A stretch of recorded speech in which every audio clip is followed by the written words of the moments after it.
Hello guys, welcome back to the channel. It's me Homo Sapien. ഇപ്പോൾ ഇന്ന് നമ്മൾ ചെയ്യാൻ പോകുന്നത് റോയൽ എൻഫീൽഡിൻ്റെ തണ്ടർബേർഡ് 2015 മോഡൽ വണ്ടിയാണ്. ഇത് ഒരു വർഷത്തോളമായിട്ട് സ്റ്റാർട്ട് ചെയ്യാണ്ടിരുന്നിട്ട് അത്യാവശ്യം ചില്ലറ പണി കാര്യങ്ങളൊക്കെ ഉണ്ട്. സ്റ്റാർട്ട് പോലും ആവത്തില്ല. അപ്പോൾ നമുക്ക് സ്റ്റെപ്പ് ബൈ സ്റ്റെപ്പായിട്ട് ഓരോന്നായിട്ട് ക്ലിയർ ചെയ്ത് വണ്ടി ഒരു റണ്ണിങ് സ്റ്റേജിലോട്ട് കൊണ്ടുവരണം. എന്നിട്ട് നമുക്ക് സ്റ്റാർട്ട് ചെയ്തിട്ട് പിന്നെ ഓടിച്ച് നോക്കുമ്പോൾ എന്തൊക്കെ ഇഷ്യൂസ് തോന്നുന്നു അതെല്ലാം ഓരോന്നായിട്ട് ഫിക്സ് ചെയ്യണം. അപ്പോൾ നമുക്ക് എന്തായാലും വീഡിയോ സ്റ്റാർട്ട് ചെയ്യാം.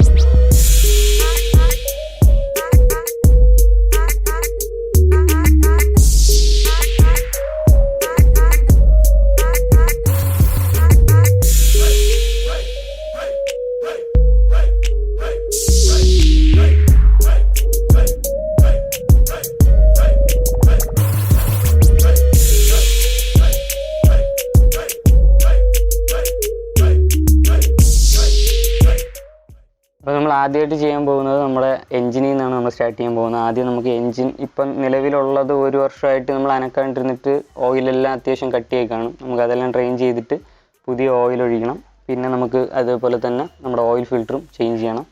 പിന്നെ അത് കഴിഞ്ഞിട്ട് നമുക്ക് സ്പാർക്ക് പ്ലഗ് ചിലപ്പം ചേഞ്ച് ചെയ്യേണ്ടതായിട്ട് വരും. ഇതിൽ നമുക്ക് 2 സ്പാർക്ക് പ്ലഗ് വരുന്നുണ്ട്. പിന്നെ നമ്മൾ നോർമലി എയർ ഫിൽറ്ററും ചേഞ്ച് ചെയ്യണം. അപ്പോൾ അത് എത്രയാണ് ആദ്യമായിട്ട് നമ്മൾ ചെയ്യാൻ പോകുന്നത് പ്രോസസ്സ് എന്ന് പറയുമ്പോൾ.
ഗൈസ്, അപ്പം വണ്ടിയുടെ കോൾഡ് സ്റ്റാർട്ട് കഴിഞ്ഞു. ഭാഗ്യത്തിന് ബാറ്ററി, ഓയിൽ, കാര്യങ്ങളെല്ലാം മാറിയപ്പോൾ ഒറ്റയടിക്ക് തന്നെ വണ്ടി സ്റ്റാർട്ടായി.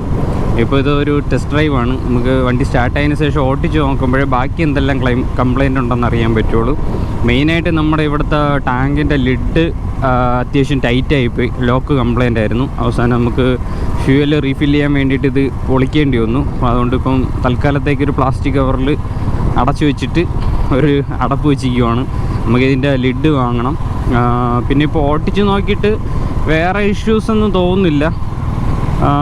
മെയിനായിട്ട് ബ്രേക്കിൻ്റെ ബോത്ത് ഫ്രണ്ടും ബാക്കും ഡിസ്ക് ബ്രേക്കാണ് ഇതിൽ വരുന്നത്. അപ്പം ബ്രേക്കിൻ്റെ ഒരു ഞാൻ കണ്ടോ, ബ്രേക്ക് പിടിച്ചാലും ഒരു ബൈറ്റ് കുറവായിട്ട് തോന്നുന്നുണ്ട്. ചിലപ്പം ഡിസ്ക് ഇരുന്നിട്ട് ഹാർഡായി കാണും അതിൻ്റെ മെറ്റീരിയൽ. അത് ഒന്നെങ്കിൽ ഓട്ടിച്ച് അതൊന്ന് ചൂടാകുമ്പോഴത്തേക്ക്, അല്ലെങ്കിൽ ആ ഒരു ഔട്ടർ ലെയർ തേഞ്ഞ് പോകുമ്പോഴത്തേക്ക് ബാക്ക് ടു നോർമലാവും. അല്ലെങ്കിൽ നമുക്കിത് മാറ്റാം.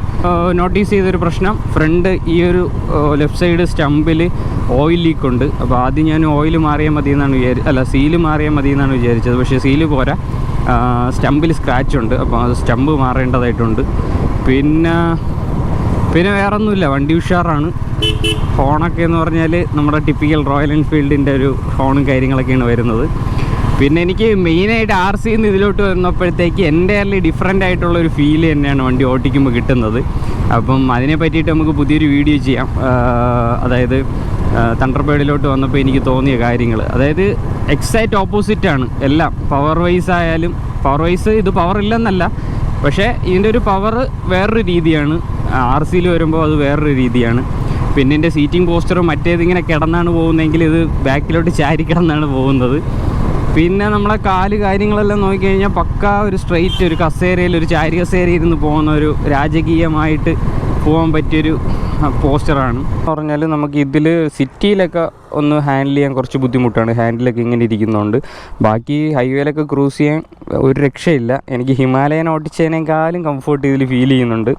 പിന്നെ എന്താ പറയുക, നമ്മുടെ RCയിൽ വരുമ്പോഴത്തേക്കും സിറ്റിയിലൊക്കെ നമുക്ക് അത്യാവശ്യം വണ്ടിയുടെ ഇടയിൽ കൂടെയൊക്കെ ഗ്യാപ്പ് അടിച്ച് പോകാനും കാര്യങ്ങൾക്കെല്ലാം ഇതിൽ നിന്നും കുറച്ചുകൂടി കംഫർട്ടുണ്ട്. വണ്ടി കുറച്ചുകൂടി ഹാൻഡിയാണ് ഇത്. പിന്നെ റോയൽ എൻഫീൽഡിൻ്റെ ആ ഒരു വെയിറ്റും കാര്യങ്ങളൊക്കെ ഉണ്ട്.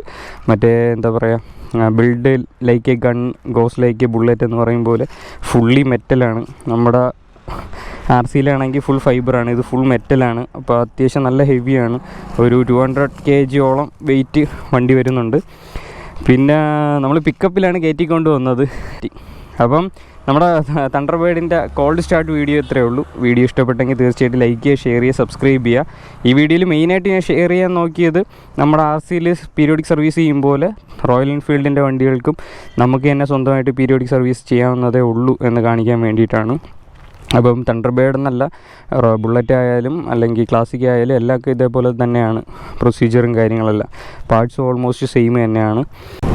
അപ്പം stay tuned by it's me homo sapien.